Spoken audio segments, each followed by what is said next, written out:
फानूस बनकर जिसकी हिफाजत हवा करे, वो शम्मा क्या बुझेगी। सत श्री अकाल। फानूस बनकर जिसकी हिफाजत हवा करे, वो शम्मा क्या बुझेगी जिसे रोशन खुदा करे। गुरुओं की ये परंपरा, जिन्होंने अपना पूरा परिवार एक हफ्ते में नशावर कर दिया, हमें ये बताया कि रास्ता कोई भी हो, लेकिन जब बात तुम्हारे धर्म पे आए, जब तुम्हारे देश पे आए, तो फिर बलिदान लाजिम है। उसी कड़ी के अंतर्गत हमने जहां अपने सैंड शो देखा है, उनकी बायोग्राफी, क्योंकि इतिहास साहित्य एक ऐसी चीज है, जब हम नहीं होंगे, आप नहीं होंगे, इतिहास और साहित्य हमेशा पढ़ा जाता है। एक कॉफी टेबल बुक जो है, वो छोटे साहबजादों की बायोग्राफी पे, उनकी जीवनी पे हमने बनाई है। मैं आज के मुख्य मेहमान माननीय केंद्रीय एवं सहकारिता मंत्री अमित शाह जी, उनको बोलूंगी कि वो रिलीज करेंगे मुख्यमंत्री साहब, उनके साथ ये बात बताने की है। ये हम इस मंच से, हरियाणा की इस धरती से एक ऐसा संदेश पूरी दुनिया को दिया जा रहा है कि जहां भी दुनिया में बलिदान की बात होगी,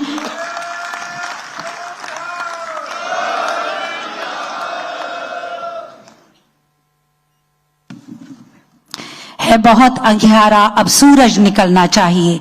जिस तरह से भी हो, ये मौसम बदलना चाहिए।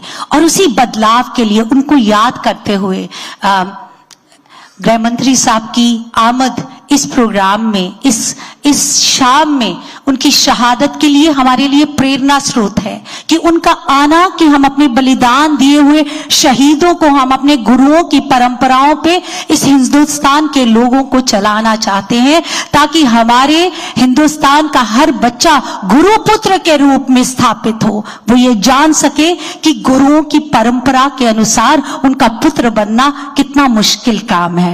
इसके बाद एक प्रधानमंत्री साहब की विजन है कि सबका साथ सबका विकास, और विकास तभी होता है जब जन जन का विकास हो। और मुख्यमंत्री साहब ने हरियाणा के लोगों के बहुत सारे एक्सपर्ट्स के साथ डिस्कशंस हुई, 200 से ज्यादा लोग इसमें शामिल हुए, दिन रात किया गया, क्योंकि वो हरियाणा को, उनका जज्बा जो है, उनका धरा से प्यार है, जो मिट्टी के पुत्र है, वो उनका मन है कि हर बंदा मेरे हरियाणा का उस विकास का प्रधानमंत्री के विजन के अनुसार गृह मंत्री जी के नेतृत्व में विकसित हो। तो एक विजन डॉक्यूमेंट जो है वो रिलीज किया जाएगा आज। मैं गुजारिश करूंगी मुख्यमंत्री साहब को कि अपना विजन डॉक्यूमेंट हरियाणा का, जो 2047 तक हमने देखा है कि कैसा हरियाणा हो, 2 वर्षों की परामर्श प्रक्रिया, 350 विशेषज्ञों की भागीदारी, ये हरियाणा की धरती के लिए ऐतिहासिक पल है। वो लोग जिनको आप अपने परिवार का हिस्सा मानते हैं, अगर उनमें से कोई पीछे छूट जाए, उंगली पकड़ के उसको आगे लेके जाना, उसको अपने साथ सम्मान देना, मुझे लगता है इससे ज्यादा बड़ी शहादत गुरुओं की, इसका नमन कोई नहीं हो सकता। कहते ये और बात है कि चुपचाप खड़े रहते हैं, बड़े तो बड़े हैं, बड़े ही रहते हैं। उन लोगों से, यशस्वी लोगों से मिलता है इनका हुजरा, जिनके कदमों में कई तख्तो ताज पड़े रहते हैं। मैं गुजारिश करूंगी मंच पे अपनी उपस्थिति से इस शहादत की शाम को अलंकृत करें श्री अमित शाह जी, हमारे माननीय केंद्रीय गृह और सहकारिता मंत्री। मेरे साथ सभी लोग बोलेंगे, बोले सो निहाल। वाहेगुरु जी का खालसा, वाहेगुरु जी की फतेह।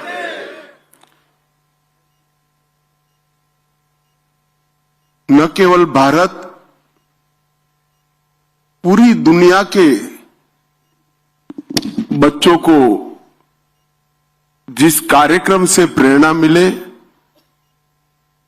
इस कार्यक्रम में हम सब लोग आज शिरकत कर रहे हैं। आज के कार्यक्रम में मंच पर उपस्थित श्रीमान नायब सिंह सैनी जी, श्री हरविंदर कल्याण जी, अध्यक्ष हरियाणा विधानसभा,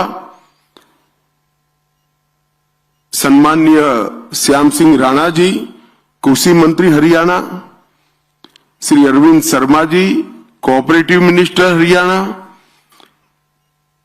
अनुराग रस्तोगी जी, मुख्य सचिव हरियाणा सरकार, मोहनलाल कौशिक जी, प्रदेश अध्यक्ष हरियाणा, आदरणीय जगदीश सिंह जिंडा जी, हरियाणा गुरुद्वारा प्रबंधक कमेटी के अध्यक्ष, श्री राजेश खुल्लर जी, बहन रेखा शर्मा जी, संत बलविंद सिंह दादूवाल जी, श्रीमती शक्ति रानी शर्मा जी, और आज वीर साहबजादों के प्रति, दशम पिता के प्रति शुक्राना व्यक्त करने के लिए आए हुए संगत के सभी भाइयों को मेरा प्रणाम, नमस्कार। आज एक इस प्रकार का कार्यक्रम है कि मन शोक से भी भर जाता है और गर्व की अनुभूति भी करता है।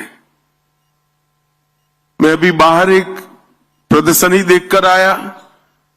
यहां एक कलाकार ने बड़े मन से वीर साहबजादों का जीवन कवन रेत से बनाकर दिखाया। जब इनकी शहादत की बात कोई व्यक्त करता है तो एक और तो मन में दुख, दर्द और शोक भी एक टीस उठती है कि जिन्होंने अभी जीवन को देखा ही नहीं था, वो बच्चों को इतनी क्रूरता से मार दिया गया, तो शहीद हो गए। और दूसरी ओर छाती गर्व से फूल भी जाती है, मैं ऐसे देश में पैदा हुआ हूं जहां एक बंदा अपने चारों साहबजादों को देश और धर्म के लिए समर्पित करने से नहीं चूकता है। मैं आज जब इस मंच पर आया हूं तब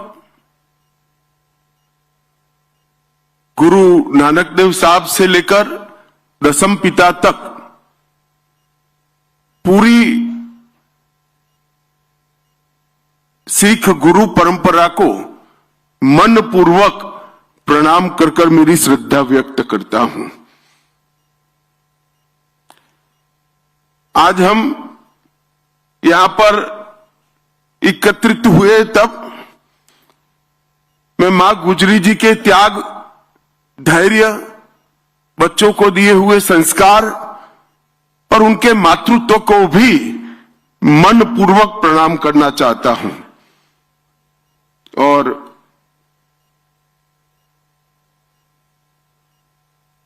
यही भूमि पर कई ऐसी स्थान है जहां गुरु साहिब कई बार गए। यहां पर एक विशेष प्रदर्शनी का भी आयोजन किया गया, सैंड आर्ट का शो भी किया गया और एक कॉफी टेबल बुक का भी विमोचन किया गया। 84 के दंगों के घाव को मरहम लगाने के लिए भी एक सरकारी योजना का यहां पर लोकार्पण किया गया। परंतु आज हम सब एकत्रित हुए हैं चार साहबजादों की शहीदगी, इनकी वीरता, इनके बलिदान को याद करने के लिए। पोह का ये महीना ये भारत के स्वतंत्रता के इतिहास में बहुत दर्दनाक महीना माना जाता है।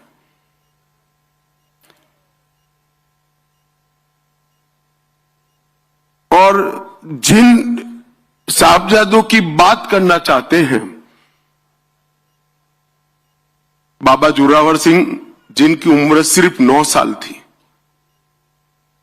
बाबा फतेह सिंह, जिनकी उम्र सिर्फ 7 साल, उनको डराया गया, समझाया गया, लोभ दिए गए, मगर सिंह की तरह दहाड़ते हुए कोई लोभ में आए बगैर मृत्यु को पसंद किया, क्योंकि मैं इस पिता का बेटा हूं जो इस देश के लिए, इस देश का अपने धर्म के लिए कोई बलिदान देते हुए पीछे नहीं हटता है। ये भावना इतने बच्चे में, इतनी कम आयु में पैदा भी नहीं हो सकती है।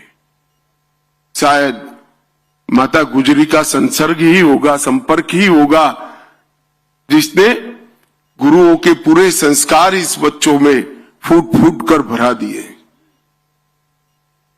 मित्रों, जब हम आज इतने सालों के बाद हम इस घटना का याद भी करते हैं तो रोंगटे खड़े हो जाते हैं। देश भर के युवाओं को, चाहे किसी भी प्रदेश में बसते हो, उसमें उनको दसम पिता का जीवन, कवन और साहबजादों की शहीदगी, ये बताना हम सबका राष्ट्रीय दायित्व है। कोई व्यक्ति पूरे दुनिया के धर्म के लिए लड़ने वालों के इतिहास में, देश के लिए लड़ने वालों के इतिहास में ऐसा कोई व्यक्ति नहीं मिल सकता जिसने पिता, माता, 4 छोटे बेटों का बलिदान दे दिया, कुछ नहीं बचा। और इसीलिए सर्वंस दानी का देश की जनता ने उनको उपमान दिया है। कोई सरकारी पद्मश्री, पद्म विभूषण नहीं है।